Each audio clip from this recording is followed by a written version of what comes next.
Opening your favorite social media account is probably met with equal parts excitement and sometimes equal parts dread, not knowing what's going to show up into your news feed, from political commentary, which there's been a lot of that lately, to even personal drama from that uncle that lives 2 states away that you don't really want to know about. Yeah, Michelle McAuliffe is one of the Utah's top social media strategists with 320,000 followers, has firsthand experiencing the effect one person can have on improving the news feed. And I think that's what we all need. And so today she's here to give us tips on how we can bring more positivity into our social networks. Yes. I mean, even with all the news that's happening today, it can be something that's happening in your personal life or in your friend's personal life or in the news. Most Americans get their news from social media. Yeah.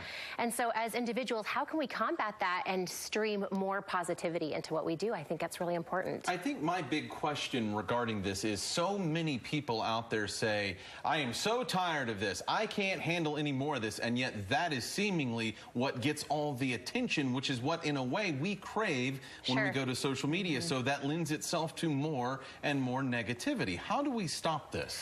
Well, my first recommendation is for each of us to take a pledge. Now, I can be exceedingly idealistic at times, but I would love for each of us to take a pledge to post more positivity online. That when there is so many things happening out in the world, and we know that things are bad happening in our lives from time to time, but if we can choose to put more out that's positive, we can add more good energy into that news feed and hopefully be contagious. Happiness can be contagious too. And how can people be more intentional with what they post online? Because sometimes it's so reactionary, I think. Yeah, absolutely. Well, you know, I typically spend my days with businesses teaching them about how to plan for social media. And us as individuals really are no different. Think about the things that you really love, that are positive and happy in your life. What can you be posting? Create yourself a plan. You know, I love to post embarrassing food memes or things about comedy. Other people like to post things about their dating life, but instead of complaining about it, they're saying, hey, here, this might not be a great pickup line.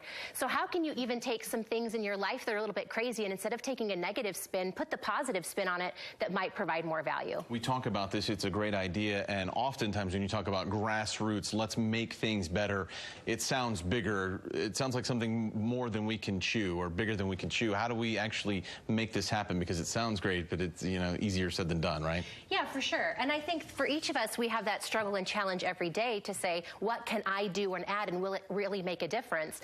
But I think it does. I have a good friend who decided she was only going to post positive things online, and she gets a comment or two a month of people saying, I love coming to your feed because I know it's going to be good. I love coming to your channel. And so even if it's just one person, it can make a difference. But if there were more and more of us sharing more of that good stuff, we could find that we look to social media for fun and joy.